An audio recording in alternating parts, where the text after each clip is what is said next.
स्वागत है आप सभी का हमारे YouTube चैनल जीके एग्जाम्स में। तो फ्रेंड्स, इस वीडियो में हम देखने वाले हैं बौद्ध धर्म से जुड़ी टॉप 25 क्वेश्चन जो लगभग सभी प्रतियोगी परीक्षाओं में अक्सर पूछे जाते हैं, इसलिए आप इन्हें याद कर लें। स्टार्ट करते हैं क्वेश्चन नंबर 1 से। क्वेश्चन नंबर 1 क्या है? गौतम बुद्ध का जन्म कहाँ हुआ था? तो गौतम बुद्ध का जन्म कपिलवस्तु के लुम्बिनी नामक ग्राम में शाक्य के क्षत्रिय कुल में 563 ईसा पूर्व में हुआ था। तो इसका करेक्ट आंसर हो जाएगा ऑप्शन नंबर सी, लुम्बिनी। और लुम्बिनी जो है नेपाल में है। क्वेश्चन नंबर 2 क्या है? बुद्ध का जन्म किस क्षत्रिय कुल में हुआ था? तो बुद्ध का जन्म जो है शाक्य के क्षत्रिय कुल में हुआ था। तो इसका करेक्ट आंसर हो जाएगा ऑप्शन नंबर बी, शाक्य। इनके पिता का नाम सुद्धोधन जो शाक्यगण के मुखिया थे। इनकी माता का नाम महामाया देवी था। क्वेश्चन नंबर 3 क्या है? बुद्ध शब्द का अर्थ है। बुद्ध शब्द का अर्थ होता है एक ज्ञान संपन्न व्यक्ति। तो इसका करेक्ट आंसर हो जाएगा option number B. Gautam Buddha को जब ज्ञान की प्राप्ति हुई उसके बाद इन्हें बुद्ध कहा गया। गौतम बुद्ध को ज्ञान की प्राप्ति बोध गया में हुआ था, जो कि बिहार में है। क्वेश्चन नंबर 4, गौतम बुद्ध का बचपन का नाम क्या था? गौतम बुद्ध के बचपन का नाम सिद्धार्थ था। तो इसका करेक्ट आंसर हो जाएगा ऑप्शन नंबर ए। और वर्धमान जो देख रहे हैं आप लोग, वो महावीर स्वामी के बचपन का नाम था। क्वेश्चन नंबर 5 क्या है? गौतम बुद्ध को कौन सी जगह ज्ञान प्राप्त हुआ था?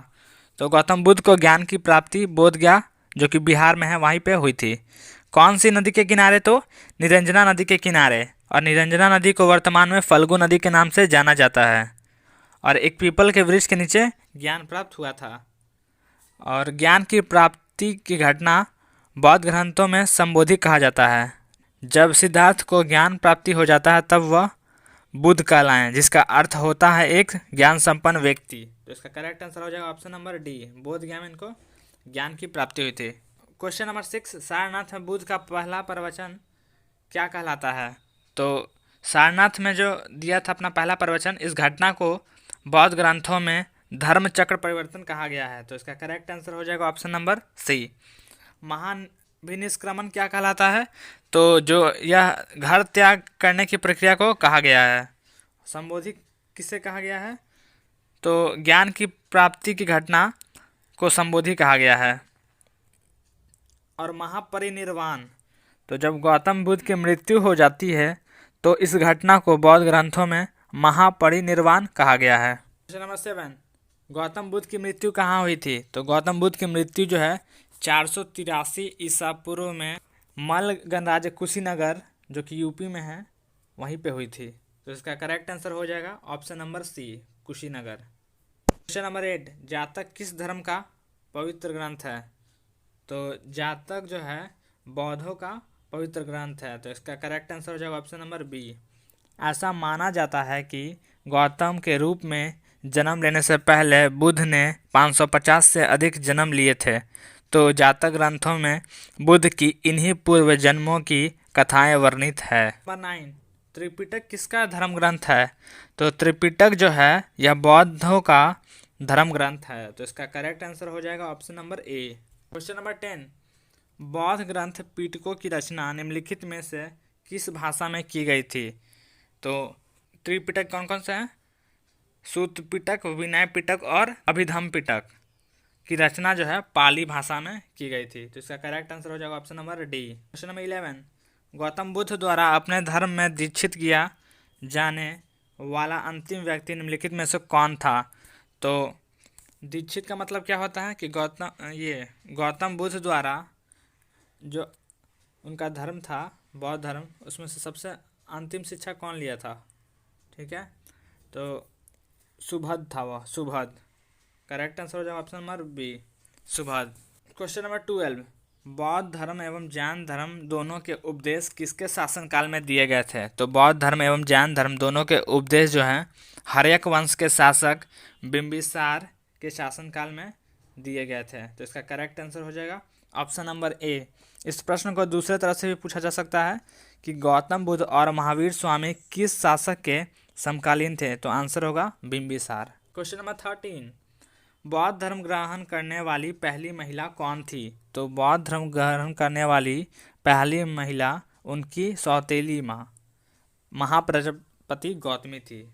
तो इसका करेक्ट आंसर हो जाएगा ऑप्शन नंबर डी। बुद्ध के गृह त्याग का प्रतीक है, तो बुद्ध के गृह त्याग का प्रतीक जो है घोड़ा है। करेक्ट आंसर होगा ऑप्शन नंबर ए। और इनके घोड़े का जो नाम था वो कंथक था। इनके सारथी का जो नाम था वो चन्ना था। कमल व साढ़ जो आप देख रहे हैं, कमल व साढ़ क्या था? इनके जन्म का प्रतीक था। पीपल जो आप देख रहे हैं यह ज्ञान की प्राप्ति का प्रतीक था। और पदचिन्ह जो आप देख रहे हैं, पदचिन्ह क्या था? निर्वाण का प्रतीक था। और इनकी मृत्यु का प्रतीक जो है स्तूप है। क्वेश्चन नंबर 15, गौतम बुद्ध द्वारा भिक्षुणी संघ की स्थापना कहाँ की गई थी? तो भिक्षुणी संघ की स्थापना जो है वैशाली में की गई थी। तो इसका करेक्ट आंसर हो जाएगा option number A, Vaishali. Question number 16, निम्नलिखित में से किसे एशिया की रोशनी द लाइट ऑफ एशिया कहा जाता है? तो एशिया की रोशनी जो है गौतम बुद्ध को कहा जाता है। तो इसका करेक्ट आंसर हो जाएगा option number B. Question number 17, निम्नलिखित में से किस नगर में प्रथम बौद्ध संगीति आयोजित की गई थी? तो प्रथम बौद्ध संगीति जो है 483 ईसा पूर्व में अजातशत्रु के शासन काल में राजगृह में आयोजित की गई थी। तो इसका करेक्ट आंसर हो जाएगा ऑप्शन नंबर ए, राजगृह। और दूसरी बौद्ध संगीति जो है 383 ईसा पूर्व में शिशुनाग वंश के शासक कालाशोक के शासन काल में वैशाली में आयोजित की गई थी। और तीसरी बौद्ध संगीति अशोक के शासन काल में पाटलिपुत्र में आयोजित की गई थी।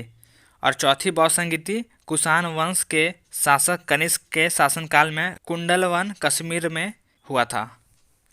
ये चारों बौद्ध संगीतियाँ और किसके शासनकाल में हुई थी ये आप ज़रूर याद कर लें, यहाँ से डायरेक्ट क्वेश्चन पूछा जाता है। क्वेश्चन नंबर 18 क्या है? कनिष्क के शासनकाल में चतुर्थ बौद्ध संगीति सभा किस नगर में आयोजित की गई थी? तो चतुर्थी बौद्ध संगति जो है कुंडलवन कश्मीर में आयोजित की गई थी। तो इसका करेक्ट आंसर हो जाएगा option number C. Question number 19, तृतीय बौद्ध संगीति कहाँ आयोजित की गई थी? तो तृतीय बौद्ध संगीति का आयोजन अशोक के शासनकाल में पाटलिपुत्र में हुई थी। तो इसका करेक्ट आंसर हो जाएगा option number A. Question number 20, निम्नलिखित कथनों पर विचार करें एवं चैत्य एवं बिहार में क्या अंतर है, इसे चुनें। चैत्य एवं बिहार दोनों शब्द जो हैं बौद्ध धर्म से संबंधित हैं। चैत्य जो है पूजा स्थल होता है और जबकि विहार जो है निवास स्थान है बौद्ध भिक्षुओं का। ठीक है, तो इसका राइट आंसर क्या हो जाएगा? Option number A. Number 21, Gautam Buddha का गुरु कौन थे? तो गौतम बुद्ध के गुरु जो थे अलार कलाम। तो इसका करेक्ट आंसर हो जाएगा option number C.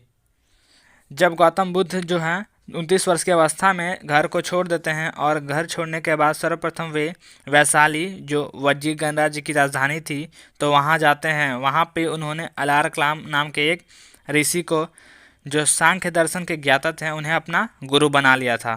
Question number 22, Ashokaram Vihar कहाँ स्थित है? तो अशोकाराम विहार जो है पाटलिपुत्र में स्थित है। तो इसका करेक्ट आंसर हो जाएगा option number question number 22 Ashokaram Vihar कहाँ स्थित है? तो अशोकाराम विहार जो है पाटलिपुत्र में स्थित है। तो यह इसका करेक्ट आंसर हो जाएगा ऑप्शन नंबर बी।